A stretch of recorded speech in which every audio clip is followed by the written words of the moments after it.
It's okay?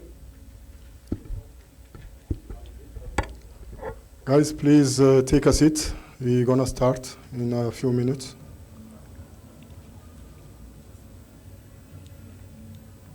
Guys, please. Yeah.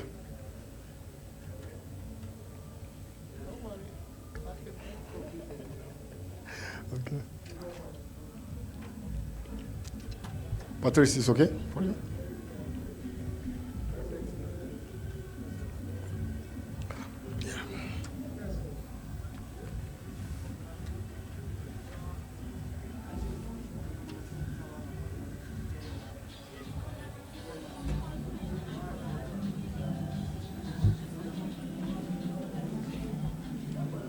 Guys, be quick, please. Take a seat.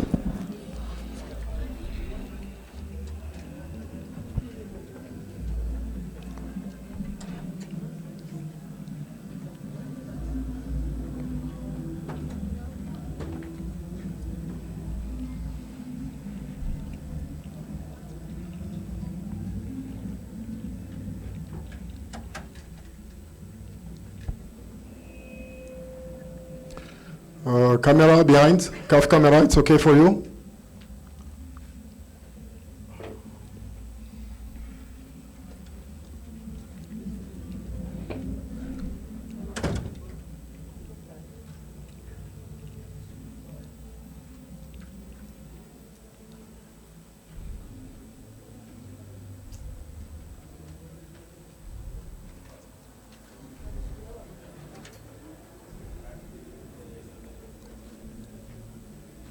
It's okay? Please, guys, take a seat. Please. We're going to start. Ladies and gentlemen, we're going to start this post-match press conference. We have with us the head coach of Kenya national team, Sir Benni McCarthy. So I'm going to ask him the first question before giving the floor to the journalist. So please don't forget to put your cell phone in a silent mode, and it's one question per journalist.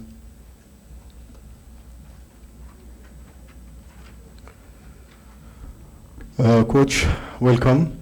Coach, your team showed really nice side today. And what was what message you gave to your player? Key message you gave to your player before this match? Okay. Good afternoon.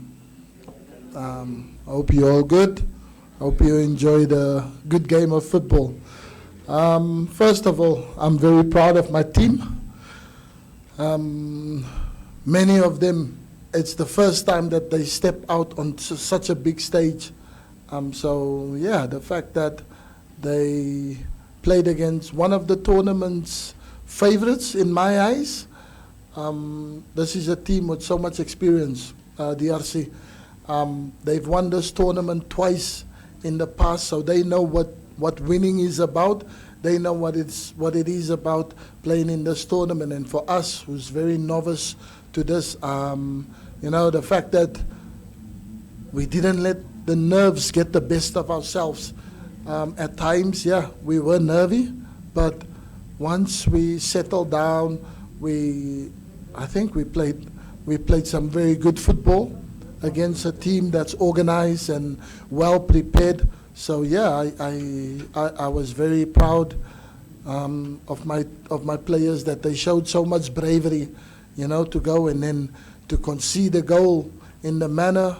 Yes, VAR intervened, and which for me the decision was correct, because I saw the replay and that was a clear foul, but the referee gave advantage. So when he looked at it back, and then he saw that, so the goal was rightfully disallowed it, but you know, it gives us a little bit of a scare. But then after that, we started to play the way we wanted to, drawing them out and then getting our wingers and our strikers 1-against-1 with their fullbacks and with the two centre backs. So yeah, we got more joy and nice little interlinked play between the wide player and my number 10.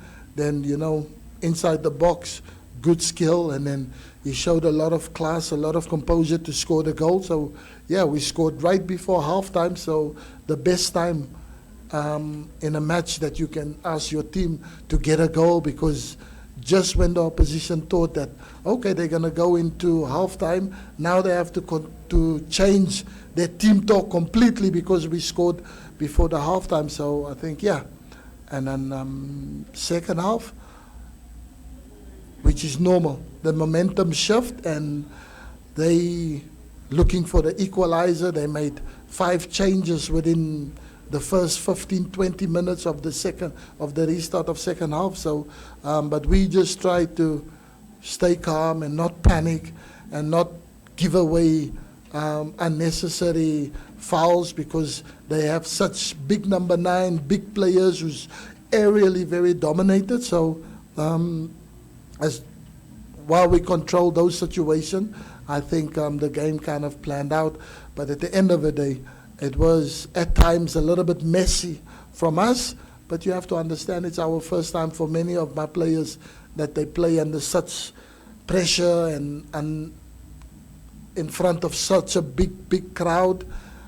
So I can only be a very proud coach that his players did the job what was asked of them, and now we can prepare in a relaxed fashion and look forward to the next match, which is Angola, and we can forget about this and take the good that we did today and take it, and hopefully take it on to the next match. Thank you. Yeah. Coach, my name is Mark Kinyanji from Pulse Sports Kenya. I just have 2 questions. What was the tactical thinking behind playing Manzoor Suleiman as a defensive midfielder? We know he plays as centre back. He did very well for his young age. Could you speak a little bit about him, how he adapted to the situation? And also, secondly, okay. Yeah. Okay, sir. Okay, thank you. Okay. Yes, I was the player that selected Mansour because I saw him train with the under-20 national team, and I thought he had a lot of potential, a lot of quality, physical, very good. And he was playing centre back, and I initially wanted to play him at left back, but in the training sessions and in the friendly matches that we've played behind closed doors, I think the player's just he's got an enormous engine in him. And I felt for today, because the game plan from DRC was always to play into the big number 9, the big center forward, and then he gets the play moving for them. So if we are able to have a player with speed and physicality and good anticipation to play in front of there just to screen, then we make them have to change the way they want to play initially to play in a different way, which will suit us. And that was, for me, the main reason why I felt that Mansour was the best in that position, because he's young, he's athletic, he's 20 years old, he's scared of nothing. And so you want a player that have that kind of braveness, and it was only a tactical change. But I know, for me, Mansour is a left back, and that's where I want him to play. But for today's game, I thought he was phenomenal. For a player that's never played at centre midfield, he was one of our best players on the pitch. So very happy for him that he was able to adopt to that position. Coach, my name is Gad Isaac from Mozart Sport. You played 2 midfielders, Austine and Alpha. Just how good were they, and the tactic behind how they played? Yeah, for me it was about also controlling the midfield. And Alpha is very comfortable on the ball. He's got a variety of passes. He can go long, he can find players, nice short interlinks. And of course, when he gets higher up the pitch, he's got a really good shot on him to test the goalkeeper. And Austine, very creative, can score goals like you've seen he did today. So I felt if you have someone like young Mansour with young legs, fresh, who can work, and he will give that assistance then you want to get players like Austine and Alpha on the ball, and they will feed our front three, because with good movement in the front areas and in the wide areas, we were able to get in behind them, and that was the main goal behind it. So for Mansour just to sit and play in front of the back four, and then having Austine and Alpha almost play like two number 10s.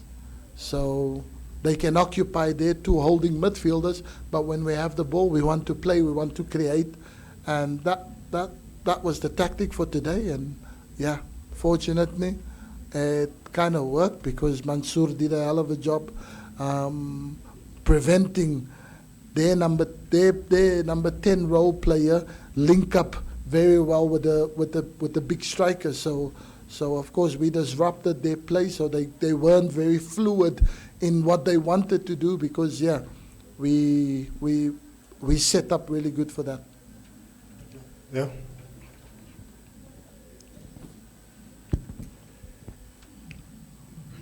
Coach, congratulations first of all. In the history of Kenyan football, in fact, in the past season, the highest winning bonus was 10,000 Kenyan shillings. In the history of Kenyan football, I don't think we've ever seen a player getting rewarded 1 million Kenyan shillings for a win bonus. Did that give the team some extra motivation? For me, it was all about winning football matches. When you win football matches, you get greatly rewarded. So I think it was a great initiative from President Ruto to come in and motivate the boys and give them such huge incentive, because when you look at it, it can be life-changing for many of these players, because they are local-based.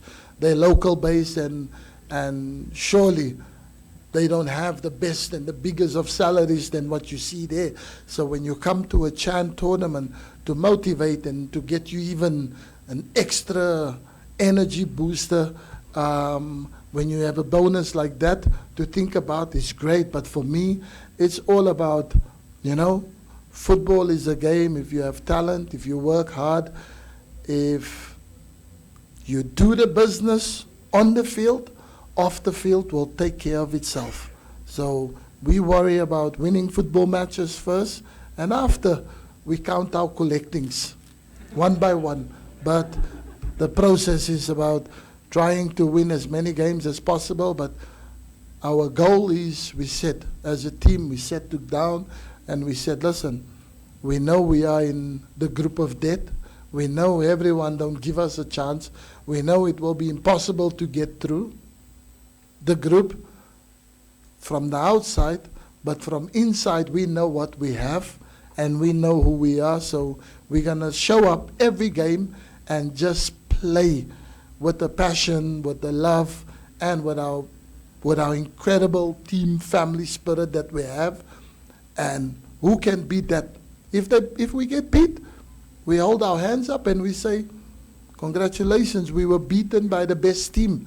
But if you don't turn up to come and play against us with heart, you're gonna have second comings, and we will just end up nicely. Once we've done what we needed to do, we count our winnings. So. Okay, Coach. I wish we had more questions, but it's the end of this post-match press conference. Thank you, Coach. Thank you all. And we continue with the GRC coach. Thank you.